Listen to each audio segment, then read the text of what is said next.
നാട്ടുവിശേഷം ഒറ്റനോട്ടത്തിൽ. ക്ഷീരോത്പാദനത്തിൽ സ്വയം പര്യാപ്തത കൈവരിക്കുകയാണ് ലക്ഷ്യമെന്നും കർഷകരുടെ ആവശ്യങ്ങൾക്ക് മുന്തിയ പരിഗണന നൽകുമെന്നും മന്ത്രി അനൂപ് ജേക്കബ്. ആലുവ മെട്രോ നിർമ്മാണം നടക്കുന്നിടത്ത് വൈദ്യുതി ലൈൻ പൊട്ടിവീണ തലനാരിഴയ്ക്ക് അപകടം ഒഴിവായി. തിങ്കളാഴ്ച നടക്കുന്ന പ്രവേശനോത്സവത്തോടെ സംസ്ഥാനത്ത് സ്കൂളുകളിൽ പുതിയ അധ്യയന വർഷത്തിന് തുടക്കമാകും. 3 ലക്ഷം വിദ്യാർത്ഥികൾ 1ാം തരത്തിലേക്ക് എത്തും. വിശദമായ റിപ്പോർട്ടുകളിലേക്ക്. ക്ഷീരോത്പാദന രംഗത്ത് സ്വയം പര്യാപ്തത ഉറപ്പാക്കുന്നതിനായി കർഷകരുടെ ആവശ്യങ്ങൾക്ക് സർക്കാർ മുന്തിയ പരിഗണനയാണ് നൽകുന്നതെന്ന് ഭക്ഷ്യ സിവിൽ സപ്ലൈസ് മന്ത്രി അനൂപ് ജേക്കബ് പറഞ്ഞു. ക്ഷീരോത്പാദനത്തിൽ സ്വയം പര്യാപ്തതയാണ് ലക്ഷ്യം. ഏകദേശം സംസ്ഥാനത്തിന് ആവശ്യമായ പാലിന്റെ 80% ഇപ്പോൾ നമ്മൾ ഉൽപ്പാദിപ്പിക്കുന്നുണ്ട്. ഇത് 100% ഉയർത്തി ജനങ്ങൾക്ക് ഗുണനിലവാരം കൂടിയ പാൽ എത്തിക്കുവാൻ നമുക്കാവണമെന്നും മന്ത്രി കൂട്ടിച്ചേർത്തു. ലോക ക്ഷീരദിനത്തോടനുബന്ധിച്ച് നടന്ന എറണാകുളം ജില്ലാതല ക്ഷീര ദിനാഘോഷവും ഫാർമേഴ്സ് ഫെസിലിറ്റേഷൻ സെന്ററിന്റെ ഉദ്ഘാടനവും നിർവഹിക്കുകയായിരുന്നു അദ്ദേഹം. കഴിഞ്ഞ വർഷങ്ങളെക്കാൾ 30% വർധനവാണ് പാലുൽപാദനത്തിൽ കേരളം നേടിയത്. ഇത് വലിയ പ്രതീക്ഷയാണ് നൽകുന്നത്.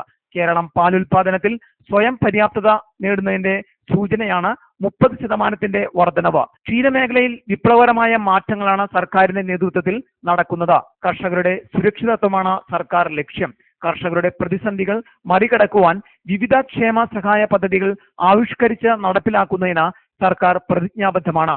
ക്ഷീരോത്പാദനത്തിൽ സ്വയം പര്യാപ്തത കൈവരിക്കുവാൻ കർഷക സമൂഹം ഉണർന്ന് പ്രവർത്തിക്കണമെന്നും മന്ത്രി പറഞ്ഞു. 60 വയസ്സ് കഴിഞ്ഞ ക്ഷീര കർഷകർക്ക് പെൻഷൻ ഉൾപ്പെടെയുള്ള സഹായങ്ങൾ സർക്കാർ ലഭ്യമാക്കി വരുന്നുണ്ട്.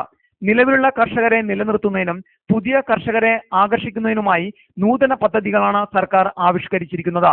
ഇതിന്റെ ഭാഗമായാണ് കർഷകർക്ക് ഒത്തുകൂടുവാനും പ്രശ്നങ്ങൾ പങ്കുവയ്ക്കാനും അവ പരിഹരിക്കുന്നതിനും ക്ഷീരസംഘങ്ങളുടെ പ്രവർത്തനം ത്വരിതപ്പെടുത്തുന്നതിനുമായി ഇന്റർനെറ്റ് ഉൾപ്പെടെയുള്ള സൗകര്യങ്ങളുമായി ഫാർമേഴ്സ് ഫെസിലിറ്റേഷൻ സെന്റർ ആരംഭിച്ചിരിക്കുന്നത്. വിവിധ വകുപ്പുകളുടെയും തദ്ദേശ സ്ഥാപനങ്ങളുടെയും കേന്ദ്രത്തിന്റെയും സഹകരണത്തോടെ കാലിത്തീറ്റ സബ്സിഡി ലഭ്യമാക്കുമെന്നും മന്ത്രി കൂട്ടിച്ചേർത്തു. കേന്ദ്ര സംസ്ഥാന തദ്ദേശ സ്വയംഭരണ സ്ഥാപനങ്ങളുടെ ഫണ്ടുകൾ ലഭ്യമാക്കി ക്ഷീരമേഖലയിൽ പുത്തനുണർവ് നൽകുന്ന പദ്ധതികൾക്ക് തുടക്കം കുറിക്കുവാനാണ് ജില്ലാ പഞ്ചായത്തിന്റെ നേതൃത്വത്തിൽ ശ്രമിക്കുന്നതെന്ന് ചടങ്ങിൽ അധ്യക്ഷത വഹിച്ച ജില്ലാ പഞ്ചായത്ത് പ്രസിഡന്റ് എൽദോസ് കുന്നപ്പള്ളി പറഞ്ഞു. ജില്ലയിൽ 5 കോടി രൂപ മുതൽ മുടക്കി അത്യാധുനിക സൗകര്യങ്ങളോടെയുള്ള മൾട്ടി സ്പെഷ്യാലിറ്റി മൃഗാശുപത്രി സ്ഥാപിക്കുന്നതിന് കഴിഞ്ഞ ജില്ലാ ആസൂത്രണ സമിതി യോഗത്തിൽ തീരുമാനിച്ചിട്ടുണ്ട്. ആംബുലൻസ് സൗകര്യം, തീവ്ര പരിചരണ വിഭാഗം, ശിശു പരിചരണ വിഭാഗം തുടങ്ങി എല്ലാവിധ ചികിത്സാ സൗകര്യവും ഇവിടെ ഒരുക്കും. സംസ്ഥാനത്ത് ഏറ്റവും വലിയ മൃഗാശുപത്രിയായിരിക്കും ഇതെന്നും അദ്ദേഹം കൂട്ടിച്ചേർത്തു. തിരുമാറാടി ക്ഷീര സഹകരണ സംഘം ഹാളിൽ നടന്ന ചടങ്ങിൽ ഏറ്റവും കൂടുതൽ പാൽ അളന്ന മികച്ച കർഷകരായ Jais K Kakkad, Sheeja Sadanandan, T K Mohanan Karot, Raju C Chirappuram എന്നീ കർഷകരെ ആദരിച്ചു. ജില്ലയിൽ 325 ക്ഷീര സഹകരണ സംഘങ്ങളുടെ ദിനം പ്രതി 1.06 ലക്ഷം ലിറ്റർ പാൽ സംഭരിക്കുന്നുണ്ട്. 2300-ലധികം പേർക്ക് ക്ഷീര കർഷക ക്ഷേമനിധി പെൻഷനും നൽകി വരുന്നു. ക്ഷീരവികസന വകുപ്പ് deputy director George Kutty Jacob report അവതരിപ്പിച്ചു.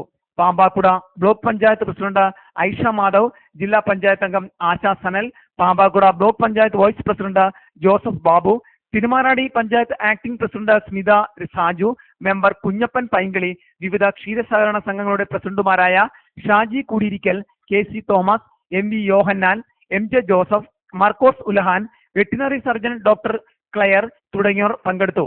തിരുമാറാടി ക്ഷീരസഹകരണം പ്രസിഡന്റ് പി യു ജോയി സ്വാഗതവും ക്ഷീരവികസന ഓഫീസർ വി സി ആനിയമ്മ നന്ദിയും പറഞ്ഞു.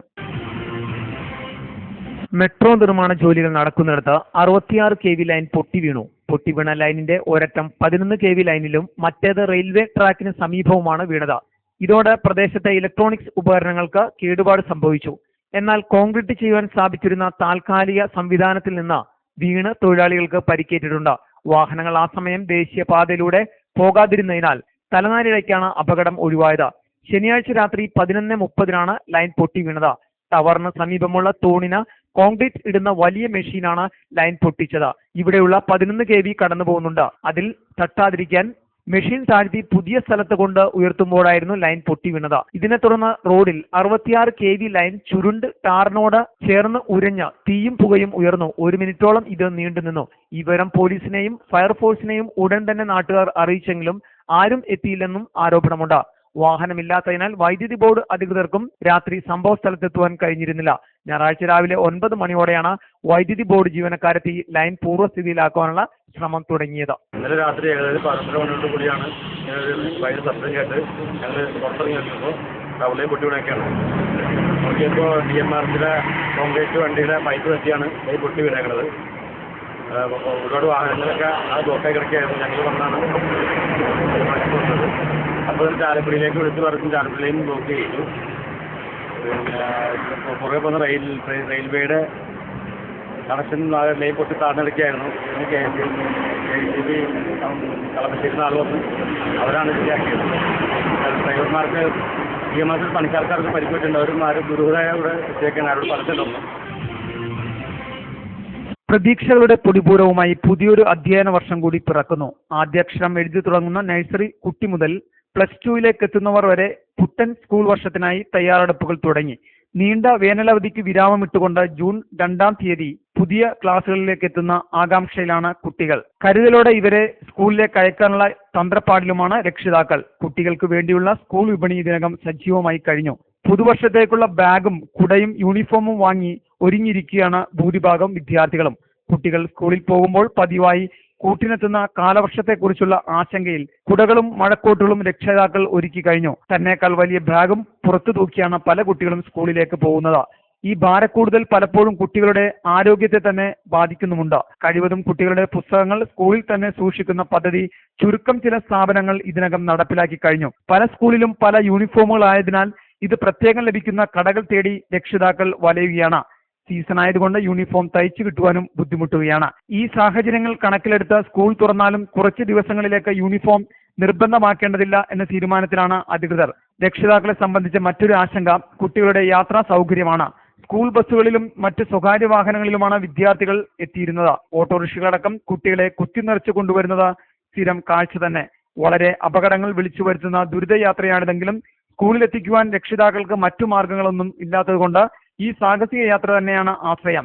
എന്നാൽ ഇക്കുറി സ്കൂൾ ബസ്സുകൾക്കും വിദ്യാർത്ഥികൾ എത്തിക്കുന്ന സ്വകാര്യ വാഹനങ്ങൾക്കും ആവശ്യം വേണ്ട സുരക്ഷാ സംവിധാനങ്ങൾ ഉറപ്പാക്കണമെന്ന കർശന നിർദ്ദേശമാണ് അധികൃതർ നൽകിയിരിക്കുന്നത്.